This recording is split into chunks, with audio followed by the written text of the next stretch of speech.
De retour dans Success Stories, le magazine de l'N24 où les entrepreneurs et entrepreneureux nous racontent leur histoire, leurs défis, mais aussi les clés du succès de leur entreprise. Alors avec moi sur le plateau, Fabrice Quetchette. Bonjour Fabrice. Bonjour Pierre-Armand. Alors votre CV est assez impressionnant quand on le regarde. On est dans le domaine de l'IT, de l'informatique. Vous avez fait d'abord un bachelor en informatique à Paris.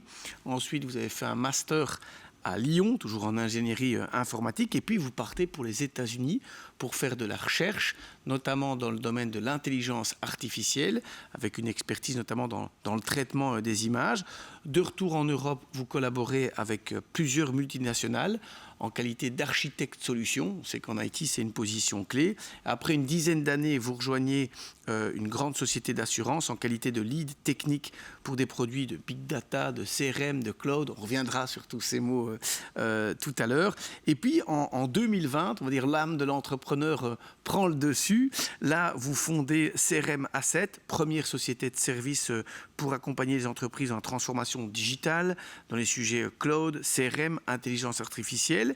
Et là, c'est pas rien. Au travers de cette société, vous êtes personnellement reconnu par Microsoft comme un des 30 Fast Track Architect Solutions au niveau mondial. Donc ça, c'est, on va dire, un très beau pins, en tout cas, si on peut le mettre, une très belle reconnaissance de Microsoft. Et en 2022, vous créez une deuxième société, Oulalo, la société dont nous allons parler aujourd'hui, et on parle là blockchain. Alors, Fabrice Cochet, peut-être un peu sans attendre, Oulalo, c'est quoi le pitch de cette société dans la blockchain ? Écoutez Pierre, imaginez-vous si vous partez en vacances avec des copains et que vous décidez de faire une partie de cartes. Si la donnée essentielle dans cette partie, c'est les points qu'enregistre chaque participant, eh ben, il est important d'avoir un juge et un juge impartial. Pour éviter les disputes, surtout en vacances, en disant « je croyais que j'avais autant de points, toi tu croyais que tu en avais autant », etc. Oui. Exactement, exactement. Donc la blockchain, c'est donner la possibilité à chaque membre, dans son petit carnet de notes, de noter les scores, les siens, mais aussi ceux des autres, pour qu'à la fin de la partie, eh ben, il y ait moins de disputes. Tout le monde soit non seulement aligné en termes de données et fasse confiance aux résultats qui sont partagés sur les carnets de notes de chacun, mais aussi par des personnes différentes. Oui, c'est intéressant. C'est vrai que le fait de dire que dans une partie de cartes, si tout le monde a noté son score plus le score des autres, on a un alignement et personne ne va venir le contester. C'est une très bonne manière, je trouve, d'illustrer la blockchain. Donc on comprend que Oulalo est une société spécialisée dans la blockchain. C'est quoi ? C'est sous l'angle alors de l'échange de données entre entreprises et de sécuriser ça ? Oui, tout à fait. Alors Oulalo offre aux entreprises qui collaborent chaque jour avec des clients, des partenaires, des fournisseurs, des données parfois très importantes. On ne parle plus ici de score de cartes, mais des données parfois médicales, des données financières. Eh ben, la possibilité d'échanger de façon transparente, sécurisée, sans un juge intermédiaire. Vous avez un petit exemple pour donner. Donc on comprend que vous dites une entreprise finalement échange avec pas mal de gens, avec des clients, avec des fournisseurs, avec des personnes en interne, avec des filiales. Et l'important, comme vous dites, c'est d'être sûr qu'on a la bonne donnée et de manière sécurisée. Vous pouvez un peu illustrer ça ? Oui, tout à fait. Donc, supposons que vous ayez un fournisseur qui imprime des étiquettes pour la livraison de vos colis et vous aimeriez transférer à ces fournisseurs la liste des clients et les données de ces clients pour que les colis arrivent à destination.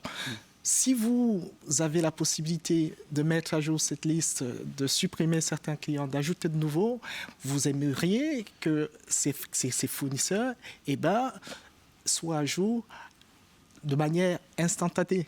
Oui, on n'a pas envie de dire j'ai envoyé un Excel, puis au dernier moment j'ai rajouté un nom dans la liste. Ah mince, lui il n'a pas reçu de colis, or c'était le patron de la boîte et j'ai un problème. C'est vrai que donc ça va permettre ça alors, vous allez permettre d'avoir cette blockchain de manière efficace, les données sécurisées, puisque j'ai envie aussi, c'est que si j'ai mis le nom d'un client sensible, j'ai pas envie que certaines données fuitent. C'est aussi un élément dont vous prenez compte ?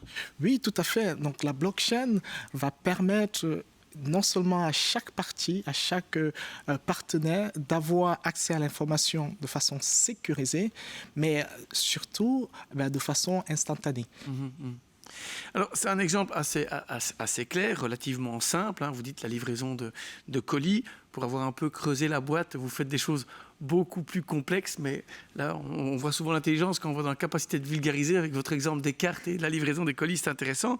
Par exemple, on voit que vous êtes actif dans le secteur pharma. Sans dévoiler des noms, quel est le genre là, de problématique que vous devez régler pour le secteur pharma ? Écoutez Pierre, aujourd'hui, le secteur pharmaceutique au niveau mondial paie près de 35 millions de dollars chaque année à cause des problèmes liés à la chaîne du froid. Quand on approvisionne des médicaments, des vaccins et des matières premières, parfois au travers des continents, on se retrouve parfois avec des températures qui ne sont pas respectées et des produits défectueux à leur arrivée. La blockchain permettrait, et ça c'est le cas pour certains de nos clients, de mettre tout le monde à jour sur les incursions de température qui arriveraient sur les produits, mais surtout de prendre des mesures préventives pour éviter de tels gâchis. Oui. Donc, si je comprends bien, je transporte par exemple des vaccins, on l'a vu avec le Covid, il faut absolument que je puisse veiller à ce que la température soit à tel niveau à tout le temps, grâce à la communication entre votre détecteur qui va pouvoir le faire, et la personne va être au courant de dire attention, on a un problème avec telle caisse qui n'a pas respecté tel élément, et donc éviter, soit de dire à la camionnette vous avez coupé l'air court, je suppose c'est ça, c'est l'idée de pouvoir prendre des mesures de manière sécurisée à nouveau, et de collecter toutes ces données pour que tout le monde ait la bonne information, le client, et aussi moi en tant que je vais dire fournisseur, je veux être sûr que voilà, mon client veut être sûr aussi que je ne l'ai pas trahi en disant oui, pendant 10 minutes il a fait 45 degrés dans la camionnette, mais on ne va rien lui dire. Ici c'est ça, c'est sécure avec ça. Oui, tout à fait. Je pense que ce qui est important dans une collaboration, c'est la transparence. C'est de pouvoir donner la capacité à votre client d'avoir non seulement un contrôle sur ces données de capteurs qui sont remontées parfois sur une base centrale instantanément, mais lui dire aussi, voilà, les rapports qu'on fournit à la fin ne sont pas des rapports truqués. Il n'y a pas une base de données qui a été manipulée pour vous faire porter le chapeau. Ah oui, parce que je peux le voir de manière instantanée. Alors, vous avez donné les exemples du pharma. À nouveau, c'est un exemple assez clair. Vous avez une fonction clé, notamment dans le secteur assurance. Quel genre d'application la blockchain peut avoir aussi dans le secteur de l'assurance ? Écoutez, le secteur de l'assurance, c'est un secteur très important, surtout en Belgique, où nous sommes dans des modèles où on va inclure les courtiers, les assureurs, les experts. Quand vous avez un sinistre auto, par exemple, vous allez voir votre courtier qui remonte des informations à son assureur, et après ces informations sont transférées à un expert avant seulement qu'on entreprenne de réparer votre voiture. C'est parfois des semaines et le client n'est pas satisfait parce qu'il ne comprend pas ce qui se passe. En fait, les systèmes dans ces entreprises sont des systèmes complètement autonomes. La blockchain viendrait les mettre tous à jour et instantanément, on pourrait traiter un dossier et apporter une meilleure satisfaction au client. Quels sont, au-delà des assurances et notamment du pharma, les secteurs dans lesquels vous êtes vraiment le plus actif avec Ulalo ?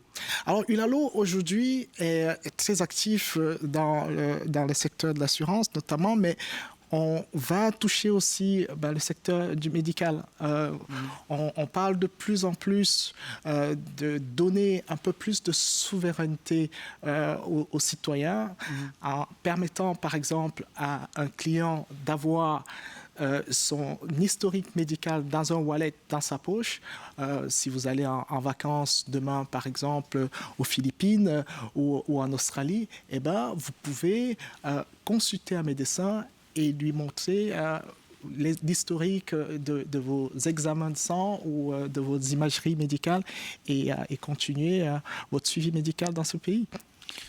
Très intéressant. Un grand merci pour cette présentation des différents secteurs et aussi de compréhension de ce qu'est la blockchain.